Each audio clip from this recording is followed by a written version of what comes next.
What if I told you that everything you've tried to achieve in your life, you've been doing it the wrong way? That the harder you try to be happy, the more unhappy you become. That the more you chase success, the further it moves away from you. And that the more you try to control your life, the less control you actually have.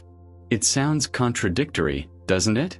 But there is an ancient wisdom that has transformed the lives of millions of people for centuries. And today, I'm going to share this teaching with you through a story that will forever change the way you see the world. Welcome to Zen Stories and Tales. I am your narrator, and in the next few minutes you will discover the most difficult art to master. The art of not trying. In the mountains of northern China, where clouds tangled around the peaks like spun sugar, there stood a small Buddhist monastery. It was not the largest, nor the most famous, but it had something special. A master named Lao Chen lived there, known throughout the region for his extraordinary ability to do nothing. Yes, you heard that right. Do nothing. Farmers traveled from distant villages just to see him sitting beneath a cherry tree, watching the leaves fall. Merchants detoured from their routes to ask him the secret of his peace. And monks from other temples whispered his name with respect and curiosity. But our story is not about Master Lao Chen. It is about a young man named Wei. Wei was 25 years old and deeply desperate. He had tried everything to find his place in the world. He had studied with the greatest calligraphy masters, yet his strokes always looked forced. He had practiced martial arts for years, but his movements lacked flow. He had tried to meditate, but his mind was like a wild horse he could not tame. I must try harder, he told himself every night before falling asleep. I must push myself more. But the harder he tried, the worse things became. One autumn afternoon, after failing for the 7th time the imperial examination to become a government official, Wei decided he had had enough. If I can't even pass an exam after years of studying, he thought bitterly, what's the point of continuing to try? Defeated, he began to walk aimlessly. His feet carried him along mountain paths he did not recognize. When the sun began to set, he realized he was completely lost. And then he saw it. The small monastery. Wei knocked on the wooden door. An elderly monk with a gentle smile and eyes that sparkled like stars opened it. Master Lao Chen, Wei said, bowing respectfully. I have heard of you. I've been told you possess the secret of inner peace. Please accept me as your student. The master studied him for a long moment, so long that Wei began to feel uncomfortable. Finally, Lao Chen spoke. Why do you want to study with me? Because I've tried everything, Wei replied, his voice trembling. I've given my best effort to everything I've done, and I always fail. I'm tired of trying. I'm tired of struggling. The master smiled.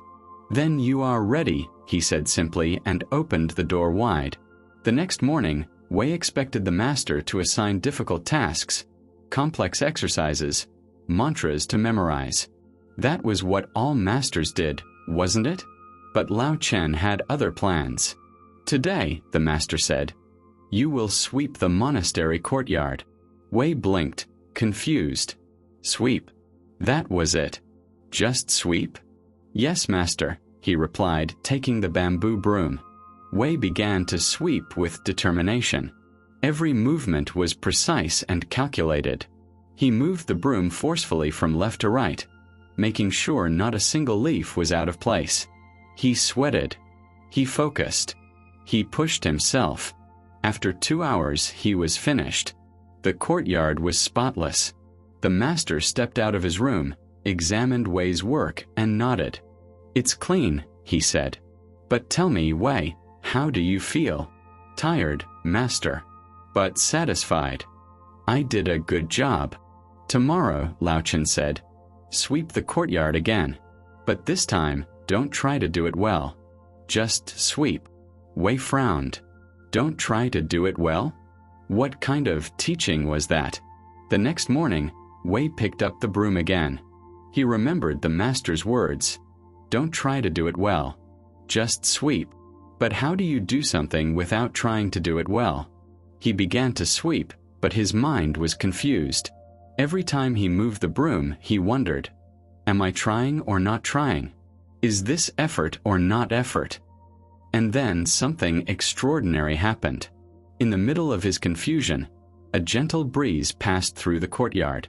The leaves he had just swept scattered everywhere again.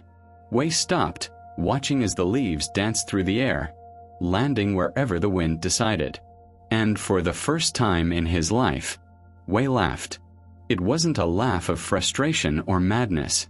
It was a genuine laugh, born from a deep realization. He had no control over the wind. He had no control over the leaves. He had no control over almost anything in the universe. And in that moment of surrender, something inside him loosened. He began sweeping again, but this time it was different. He wasn't thinking about doing it perfectly. He wasn't trying to impress the master. The broom moved almost on its own, following a natural rhythm. His arms were relaxed. His breathing was calm. When he finished, the courtyard wasn't as perfect as it had been the day before. A few leaves remained in the corners. But Wei felt light, as if he had taken off a heavy suit of armor he had been wearing his entire life. Master Lao Chen appeared, looked at the courtyard, looked at Wei, and smiled broadly. Now, he said, you are beginning to understand. That night, sitting by the fire, Master Lao Chen told Wei a story. Many years ago, he began, there was a famous archer named Wu Wei. He was so skilled that he could shoot an arrow through the eye of a needle from 100 paces away. One day, a young man approached him and asked, what is the secret of your perfect aim? Wu Wei smiled and replied, when I aim, I do not try to hit the target. The young man was confused. How can you hit the target if you're not trying to hit it? Because, explained the archer, when you try, you create tension. Tension in the mind creates tension in the body. Tension in the body makes your hand tremble, your breathing irregular, your muscles tighten at the wrong moment. Instead, I become the bow. I become the arrow. I become the target. And when there is no separation between me and the goal, the arrow simply finds its way. Wei listened closely. He was beginning to understand something, though he still couldn't put it into words. Master, he asked, are you saying that we should never make an effort? That we should be lazy and do nothing? Lao Chen shook his head. No way.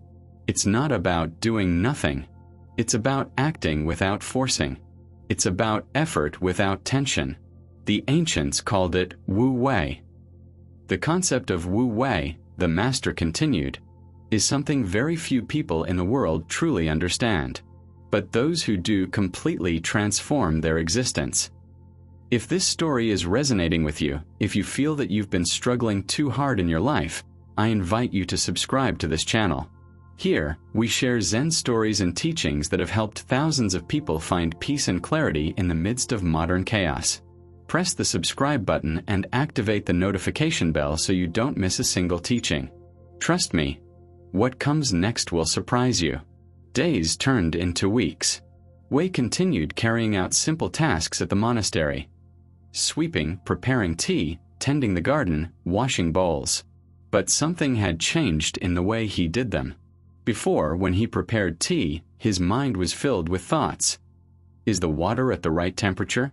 Will the master like it? What will he think of me? Now he simply prepared tea. He felt the warmth of the water. He watched the leaves slowly unfold. He enjoyed the aroma filling the room. And strangely enough, the tea tasted better than ever. One day, the master said to him, Wei, I want you to paint that bamboo screen. Wei felt his heart race. Painting had always been his greatest frustration. He had spent years trying to perfect his brushstrokes, but never succeeded. His bamboo always looked stiff, lifeless. Master, he said nervously, I'm not good at painting. I always fail. Then don't paint like someone who's trying to be good at painting, Lao Chen replied simply. Paint like someone who isn't trying at all. Just allow the bamboo to paint itself through you. Wei swallowed hard. He took the brush, dipped it in black ink, and sat in front of the blank screen. At first, his hand trembled. The old thoughts returned. It has to be perfect. I can't fail again. What if I ruin it? But then he remembered the leaves dancing in the wind. He remembered the archer who became the arrow. He closed his eyes, took a deep breath, and let go. When the brush touched the paper, something magical happened. The brush seemed to move on its own, or at least that's how it felt to Wei. There was no struggle, no tension. His arm was like a flexible branch swaying in the breeze. The ink flowed, the strokes appeared, and Wei was simply a witness. He painted for hours, though it felt like minutes. When he finally made the last stroke and set the brush down, he looked at his work. The bamboo on the screen was alive. It carried an energy, a vitality he had never achieved before. Some stalks were thick, others thin. Some stood perfectly straight, others gently curved. There was no perfect uniformity, but there was something far more valuable: truth. Master Lao Chen approached silently and studied the painting for a long time. "Tell me, Wei," he finally asked. "How did you do it?" Wei reflected for a moment. Then, smiling, he replied, "I didn't do it, Master. The bamboo painted itself." Lao Chen nodded, his eyes shining with pride. "Now you understand, Wu Wei.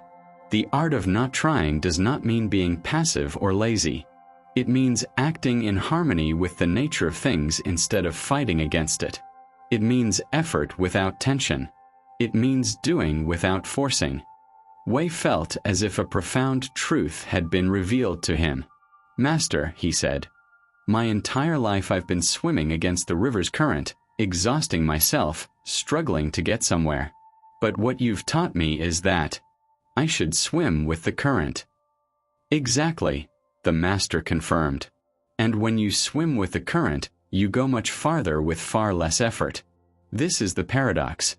By stopping the desperate need to try, you achieve more than you ever did by forcing yourself."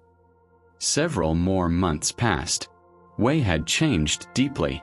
His face was more relaxed. His movements were fluid. And for the first time in his life, he felt at peace with himself. One day, a messenger from the capital arrived at the monastery. "Is there a student here named Wei?" he asked. Wei stepped forward, curious.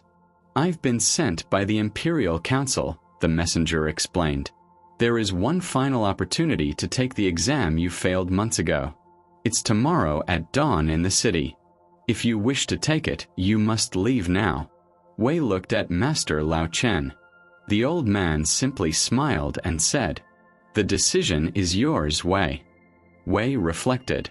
Before, he would have rushed desperately toward that opportunity, filled with anxiety and the need to prove himself. But now, "Master," he said, "I no longer need to pass that exam to know who I am. I no longer need that title to feel worthy." "But do you want to take it?" Lao Chen asked. Wei realized something important. He no longer felt a compulsive need, but he did feel a genuine interest, not to prove anything, but simply for the joy of doing it. "Yes," he replied calmly. "I want to take it." But this time without trying desperately. The master smiled broadly. "Then go. And remember, be like water. Water does not struggle, but it does not give up either. It simply flows, adapts, and eventually finds its way." Wei traveled through the night and reached the capital just as the sun was rising. He sat in the examination hall alongside hundreds of other candidates. They all looked tense, nervous, sweating before the test had even begun. Wei, however, was calm. When the questions were handed to him, he didn't feel the usual panic. Instead, he read each one with curiosity, as if they were interesting puzzles rather than terrifying obstacles. He began to write. He wasn't trying to impress anyone. He wasn't trying to be perfect. He simply let the words flow, sharing what he knew with honesty and clarity. When he finished, he calmly set the brush down and left the room. He didn't wait anxiously for the results. He didn't spend days worrying about whether he had passed or not. He simply returned to the monastery and continued with his life. 2 weeks later, another messenger arrived. Wei had received the highest score on the exam. He had not only passed, he had surpassed all the other candidates. When he was given the news, Wei simply smiled serenely. "Aren't you excited?" The messenger asked, confused. "I'm content," Wei replied. "But my worth doesn't depend on this result. I passed because I stopped trying so desperately to pass. And that lesson is far more valuable than any title." Wei decided to remain at the monastery. Not because he had to, but because he wanted to. In time, he himself became a master. And to every student who arrived searching for the secret of success, happiness, or inner peace, Wei would tell his own story. The art of not trying, he would say, is not giving up. It is not being passive. It is understanding that there is a difference between effort and struggle, between action and forcing, between flowing and pushing. When you plant a seed, you don't pull it upward to make it grow faster. You simply create the right conditions and allow nature to do its work. The same is true in your life. When you stop trying to force every outcome, when you stop fighting against reality, when you accept the natural flow of things, that is when, paradoxically, you achieve more than you ever imagined possible. This is Wu Wei. This is the art of not trying. And so our story of Wei and Master Lao Chen comes to an end. But this is not just an ancient tale from a distant monastery. It is a timeless truth that you can apply to your life today. Have you been struggling too much? Trying too hard? Forcing things? Perhaps it's time to let go a little. To trust the process. To flow with life instead of swimming against its current. The art of not trying is not easy to master. It requires practice, patience, and above all, it requires unlearning many of the things you've been taught. But when you do, your life transforms. If this story has inspired you, I invite you to subscribe to Zen Stories and Tales. Each week, we share teachings that can shift your perspective and bring more peace into your life. Like this video if you enjoyed it, share it with someone who needs to hear this message, and leave a comment below. In what area of your life have you been trying too hard? Remember, like water that flows, like bamboo that bends with the wind, learn to be flexible. Learn to let go. Learn the art of not trying. See you in the next story. May peace be with you.